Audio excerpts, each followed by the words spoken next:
பாடம் 8 மகிமை. பழைய ஏற்பாட்டு காலத்தில் இஸ்ரவேல் ஜனங்கள் பாவம் செய்யும்போது சில வகையான பலிகளை செலுத்தி பாவத்தை நிவர்த்தி செஞ்சு வந்தாங்க.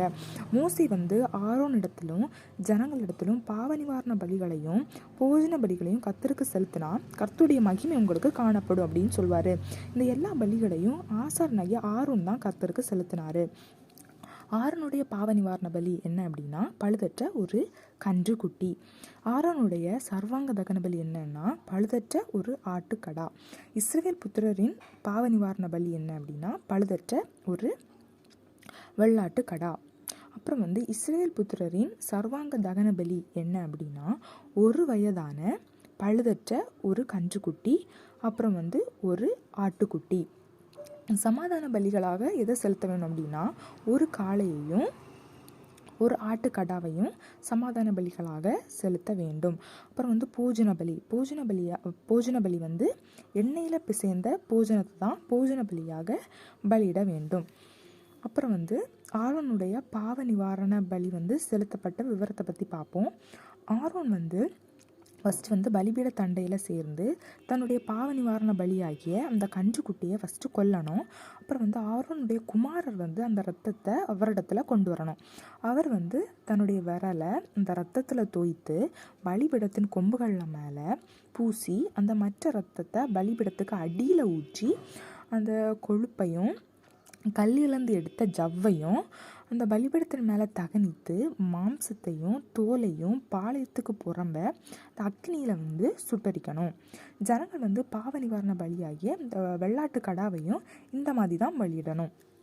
அப்புறம் ஆரோனுடைய சர்வாங்க தகன பலி செலுத்தப்பட்ட விவரத்தை பற்றி பார்ப்போம்.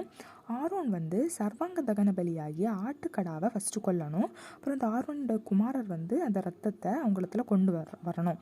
அப்படி கொண்டு வந்தபோது அவர் அதை பலிபீடத்தின் மேலே சுற்றிலும் தெளிக்கணும்.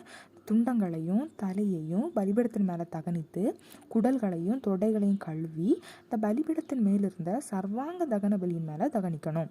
அப்புறம் அவர் ஜனங்களின் சர்வாங்க தகன பலியையும் நியமத்தின்படியே பலியிடுவார். இந்த பூஜன பலியை கொண்டு அதை காலையில் செலுத்தும் சர்வாங்க தகன பலியுடனே அதில் ஒரு கைப்பிடி நிறைய எடுத்து தகனிப்பாங்க. அப்புறம் சமாதான பலிகளை செலுத்திய விவரத்தை பற்றி பார்ப்போம். ஜனங்களின் சமாதான பலியாகிய காளையையும் ஆட்டுக்கடாவையும் ஆரோன் ஃபஸ்ட்டு கொல்லணும். ஆரோனின் குமாரர் அவருடைய ரத்தத்தை அவரிடத்துல கொண்டு வரணும். அவர் அதை பலிபீடத்தின் மேலே சுற்றிலும் தெளித்து காளையிலும் ஆட்டுக்கடாவிலும் எடுத்த கொழுப்பையும் வாலையும் குடல்கள் மூடிய ஜவ்வையும் கல்லீரல் மேர்ந்த ஜவ்வையும் கொண்டு இந்த கொழுப்பை மார்க்கண்டத்தின் மேலே வைக்கணும். இந்த கொழுப்பை பலிபீடத்தின் மேலே வச்சு தகனிக்கணும். மார்க்கண்டங்களை வலது முன்னத்தோடையும் ஆரோன் கர்த்தருடைய சந்நிதியில் அசைவாட்டும் பலியாக அசைவாட்டணும். இது எல்லாத்தையுமே செஞ்சு இந்த ஆரோன் ஜனங்களுக்கு நேராக தன்னுடைய கைகளை உயர்த்தி அவர்களை ஆசீர்வதித்து தாம் பலிகளை செலுத்தி அந்த இடத்துலேருந்து இறங்கி வருவார். அப்புறம் மோசேயும் ஆரோனும் ஆசரிப்பு கூடாரத்திற்குள்ளே பிரவேசித்து வெளியே இந்த ஜனங்களை ஆசீர்வதிக்கும் போது கர்த்தருடைய மகிமை சகல ஜனங்களுக்கும் காணப்பட்டு கர்த்தருடைய சந்நிதியிலிருந்து அக்னி புறப்பட்டு இந்த பலிபீடத்தின் மேலிருந்த சர்வாங்க தகன பலியையும் இந்த கொழுப்பையும் எரித்து விட்டது. இந்த விதமாக தான் பலிகளை ஆசாரியன் செலுத்தி பாவ மன்னிப்பை பெற்றுக்கொண்டாங்க. அப்பொழுதெல்லாம் கர்த்தருடைய மகிமையும் இறங்குச்சு.